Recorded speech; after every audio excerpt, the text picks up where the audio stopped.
How's it going, everyone? Welcome back to the GSMC Chip Shot Football Podcast, brought to you by the GSMC Sports Network. I'm your host, Manny Maradiege. Today is Friday, July 19th, back on another day to talk some more NFL to wrap up the week with you guys. On today's show, we're going to talk about a variety of different topics that I thought would be interesting. ESPN's top 10 receivers list is going to kick off the show, going through it, my thoughts on it, and whether or not I think they got it correct. Then some more on the Davante Adams rumors to the New York Jets. He was on Shannon Sharpe's podcast earlier this week. He didn't completely close the door on a trade to New York, so we're going to analyze what he said exactly and give my thoughts on it. Plus, CJ Stroud, with the entire Houston's roster already there for training camp, he had a press conference session yesterday, and he talked about the receivers and the potential of this offense going forward in 2024. Those three topics and more coming up on today's show. Before I get started, though, and before I get to ESPN's top 10 receiver list, I wanted to remind you guys, if you have any questions or comments, to please use the tip and donations link you see on your screen, GSMCPodcast.net. By using that link, you're able to have comments and questions pop up here on the chat box, and that way I'll read it on air and get your guys' thoughts on anything I say. It makes the show a little bit more interactive, and I always love seeing what you guys have to say. So guys, if you would, please use the tip and donations link, GSMCPodcast.net. Also, now we're able to jump into the first segment of the show, right into ESPN's top 10 wide receiver rankings list. They've come out with a bunch of the positional rankings thus far. The offensive tackles, interior offensive line, running backs, which we talked about. They came out with corners, tight ends, all the groups. And wide receivers was the next big one that I wanted to get to because it was pretty interesting. And I have the first five up here for you guys to look at just as I go through the list. Again, this list is composed of the opinions, the input from NFL executives, NFL scouts, and coaches across the entire NFL. So, as you see there on your screen, number one, the overall consensus best receiver in the league has been named to be Justin Jefferson, then followed up by Tyreek Hill, Jamar Chase, CeeDee Lamb, and Davante Adams to round out the top five. And to move on to the second half of that, we have 6 through 10, A.J. Brown at number 6, Amon-Ra St. Brown at number 7, Mike Evans at number 8, Stephon Diggs at number 9, and Brandon Ayuk to round out the top 10. Some of the honorable mentions, though, before I get into analyzing the entire list, were names like Cooper Kupp, Deebo Samuel, Garrett Wilson, Jalen Waddle, and Devontae Smith. Were just on the brink of making the list, but unfortunately couldn't make it and crack the top 10 there. But starting off with the first five, this list was probably the most accurate one I've seen out of all of them. I haven't really touched on all of them, or we haven't brought it up on here on the show, because the other ones like offensive tackle, interior offensive line, and things like that, tight end, those were all pretty, obvious ones. You have your usual top 3 to top 4, and then the rest of them, kind of fall where they do. But the wide receivers, because there is such a plethora of just talent everywhere you look, how it's ranked and how it's skewed all over the place could create some pretty strong opinions and some diversion when it comes to naming them in order like this. But from the 5 that I see here, I think this group is definitely the right choice to make when you're talking about the top 5. But when it comes to the order, that's, to each his own. But I probably would have rearranged it a little bit differently. I think I would have had CeeDee Lamb a little bit higher. Just to have him at 4 after the season that he had, a record-breaking season, and how pivotal he was for the Dallas Cowboys and things like that.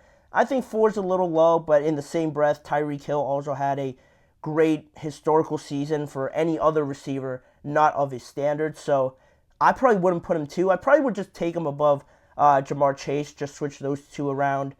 Based off of last year, Jamar had a solid season, but with the success of the Bengals and how they played out, how lackluster it was, I think switching them probably would have been more accurate for me. But talking about just the group of 5 here, with Davante Adams rounding out the 5 spot there, I think it's pretty accurate. And it's almost a showing of the changing of the guard, because Davante is looked at now as more of that veteran guy out of these out of this group of wide receivers. For him to still be in the top 5, I think it's a great, show of just his consistency over the last few years. For him to still be in these conversations, I think he would probably say that he is way too low to be at number 5 in his opinion.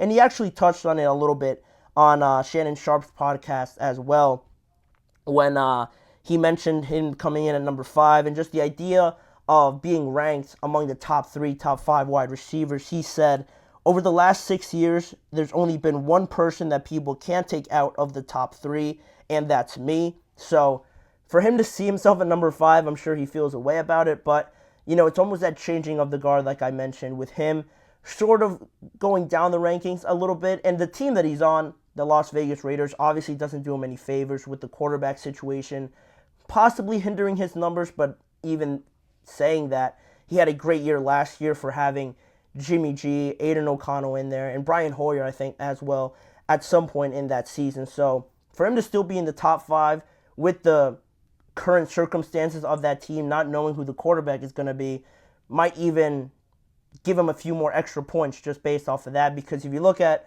Tyreek, he's got Tua. Kirk, Justin Jefferson had Kirk, but he also went through a carousel of quarterbacks. So similar situation there. CD had Dak, and he had a career year. Jamar usually has Joe, but this year it was Jake Browning and some other quarterbacks in there. So, the top 5 is what it is, but I think you have the right group of guys there to make up the first half of this list. Then if you go to the second half, it got a little interesting because it brings up some more topics that surround some of these guys. A.J. Brown at number 6, I think, is fair for what he has done, how he has elevated the Philadelphia Eagles to a whole new standard from a receiving standpoint to form that 1-2 punch with Devontae Smith. He is clearly, I think, looked at as more of the alpha of that group. The stats back it up. The confidence and the just chemistry he has with Jalen Hurts shows up every week, every year, basically, that he's been there. So him at number 6 is fair. Amon-Ra St. Brown had a great year for him, was first team All-Pro. And for him to be at number 7, I think is also, I wouldn't take him over A.J. Brown, but I feel like he does deserve a little bit more than that because he is so pivotal to the Lions. And he is, I guess just because he is only stepping into that light as really being consistently that guy. You have to see it for maybe a year or 2 more, but I don't know. I feel like 7 is a little low, but it's hard to take him over some of the other guys. Then you have Mike Evans at number 8. I think that's pretty accurate. Mike Evans, pretty underrated for the last few seasons. Everybody thought that once Tom Brady left, it wasn't going to look at all as it has been, obviously, when you have the GOAT there. But Baker Mayfield comes in, right away clicks with Mike Evans, and they form a great partnership. He has another 1,000-yard receiving season and continues to produce these seasons like it's nothing. And it's really impressive. For him to be at number 8, I think just shows the level of wide receivers that we're talking about, because what he's doing, just very impressive overall for the Tampa Bay Buccaneers. Then Stephon Diggs at number 9.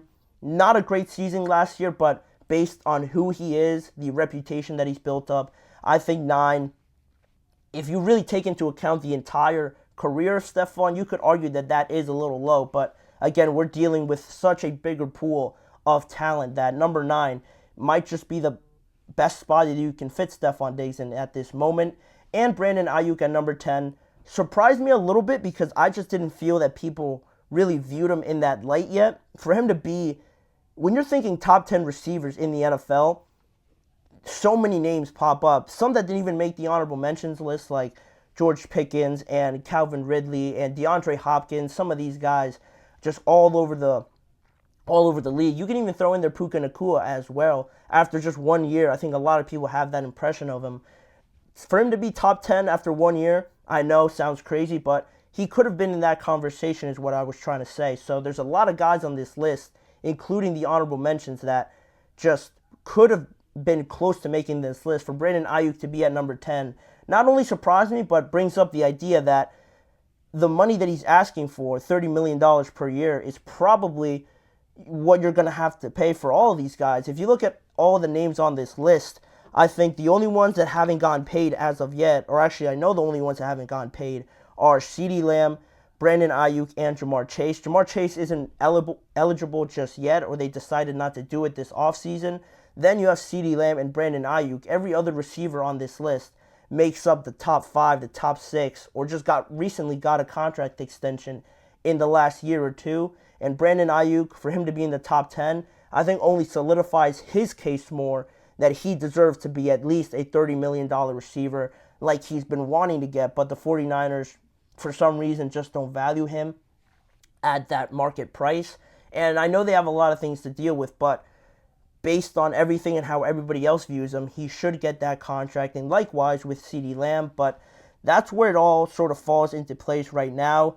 Like I said, it's really hard to decide the order of these guys because it is so talented right now. You're sort of nitpicking at some point when you're getting into who should be above who. But like I mentioned, general feeling about this list, I liked it. I thought it was the most accurate one that I've seen so far.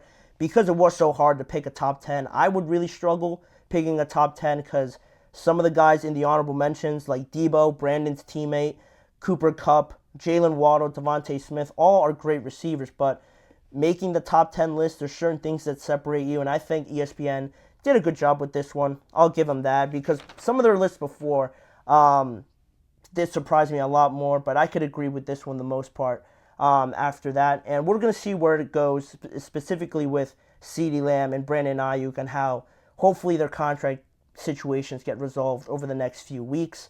But that'll do it for the list. You guys could also go check out the full list and any other ESPN rankings on their website. But for right now, we're going to wrap up that segment and move on to the first break of the show. When we return, we're going to stick to talking about one of those wide receivers, Davante Adams, appearing on Shannon Sharp's podcast earlier this week, talking about the trades, the rumors actually, to have him being traded to the New York Jets to reunite with Aaron Rodgers. What did he have to say about it, and what are my thoughts for Davante Adams in regards to being traded at 31 years old? Is it the right decision for his career overall?